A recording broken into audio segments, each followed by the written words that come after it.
Next question. What were your overall thoughts on the first day? Yeah, great energy. That first day energy, so now we got to keep that. But, thought they were well prepared. It was a rather efficient. The execution obviously has got a long way to go, but the energy was really good and the efficiency of practice was solid. So a lot of coaching on the tape. How much do you mentioned the other day that you guys have more access to them during the winter. How much does it help kind of expedite things when you get out here on day one? Yeah, especially with so many new faces and how many new players will join in the winters now. Having those couple hours a week is really, really helpful. So we try to manage that the best we can and be super efficient with that. I think it challenges us as coaches to be really tight with the teaching because you only get a certain amount of time and we got to maximize the opportunities we get with the players. And then the players do a lot on their own. I don't know if I've ever had a winter where there's so many players crawling around the offices and just watching tape and doing voluntary work on their own. So that's a big deal. Which was a lot of pieces of the puzzle. Seeing it all finally for day one. Anything kind of pop out? I know it's day one, but any aspects of this team kind of excite you that maybe are different from last year? Well, I'm just excited about having the guys that came back that are going to take another step in their development, and then adding a number of new faces. Obviously, there's some scheme adjustments and changes going on as well, but I thought they did a fantastic job for one practice and having some new schematics and new language going. I thought they did a really good job with that, but there's just so much the little details of the fundamentals of football that are the difference in winning and losing. It's angles on defense and getting your body in the right position to make a tackle, and on offense it's cadence and all these different things to get the play started. But I thought they did a fine job, but we're going to certainly need to be better on Friday. Not too many guys on bicycles. Anybody out for the whole? Yeah, we're not into the Tour de France stuff around here. Unfortunately, in the past, we've had a lot of guys, even in spring football, that were on the bicycle training for that Tour de France. But right now, there's really only two. Who's that? Nick Morrow and Aiden Newbill. Out for the whole spring? Out for spring. Did you have any off-season surgeries? Any at all? There were some. Yeah. Those guys are back. Everybody's out here. Yeah. So and that has a lot to do, obviously, the sports med, but our strength and conditioning group did a phenomenal job getting those guys prepared. So knock on wood, we'll keep people off those stationary bikes. I wouldn't mind just getting rid of those things altogether. We can throw them in the bay. So the new rules allow a lot of new staffers, and you guys have brought in a ton of guys. Logistically, how do they impact the way practices run and the programs run? How do they contribute? Well, the more people you can have to give attention to the players, the better. And in the past, you could only have the accountable coaches coaching on the field, and the support staff members couldn't. They could chart, they could kind of help keep track of things, but they couldn't coach. And now, with the ability of the support staff members to be able to coach on the field and talk to the players, it's really big.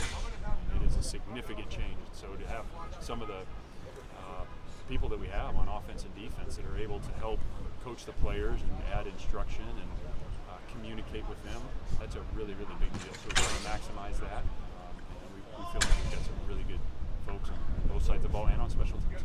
One of the biggest additions being Nick Wolovich. Is that going to allow him or Coach Harsin to be up in the box and the other one down on the field to coordinate together? Yeah, we haven't gone that far as who's going to sit where, but again, when you go into that offensive meeting room and the brains in there, that's really good football being taught. Obviously with Coach Harsin, his background, and Coach Rollo, Kyle Cefalo, Mike Safel, Famika, Julian Griffin, who's a new guy. I mean, we got some really good football discussions going on in there. It's a lot of fun to go in there and just talk, and ultimately it's about what's best for our team, but having those guys here only makes our team better. What did you think about Jaron's first day? What did you see? I thought he did a good job. He's a very talented young man. He's got a great demeanor about him too, so like everybody though, he needs as many reps as possible. It's an adjustment for him going from high school to college, but yeah, he did it. He did a good job. Is there any chance that you could name a starter quarterback by the end of spring? Oh yeah. There's chances for a lot of things, I suppose. We're just really trying to get better at football right now. We really like that room. I think there's some very talented guys in that room. So Jay Knott seemed to have some real burst in his He looks good runs out there. He seems to be fully back. Yeah, he looks great. He looks great. He looks fit and strong. I think that, again, that off-season weight program has been noticeable. Just the guys and their the physique and their conditioning level noticeable. So Jaden looked great, I thought. Did he see some really pop out there today? Yeah. Did you see out of him? Jacob DeJesus he was as impressive as anybody in the winter conditioning. Jacob does everything at one speed, and that was from day one when he got here, and then it was through every winter conditioning drill. He was very hard to beat in any competition that we had, and then it showed up today. He's a veteran college football player, and he's a guy that's going to help us, but his demeanor and his attitude and his competitiveness, he's just pretty special that way. But I don't know if he was the most, but there was nobody more competitive than him during that winter conditioning period. He's not the tallest receiver out there. He might be the most competitive. And we fought off PI on a long reception, so that's definitely showed the competitiveness. Big box fade over there. Yeah. It was a contested play, and he made a hell of a throw and catch. That was a hard one to defend. A little hard to keep up without a roster, but number 8 was that Desmond James. Correct. He seemed to do some nice things out there today too. Yeah. What did you see out of him? Daz has got a lot of athletic ability. He just needs, like a lot of the guys, he just needs reps and meetings and walkers and reps. Play football. A lot of plays in the secondary mid today. How important is that when you're trying to replace so much production that you guys are Oh losing? man, I can't wait to see how that shakes out, because there's a lot of guys that left us, with Craig, Noel obviously, but then Miles Williams, who was a kind of security blanket back there. Marcus, who played some really good football for us. So that room, there's going to be a lot of competition, and I'm anxious to see how that competition continues throughout spring.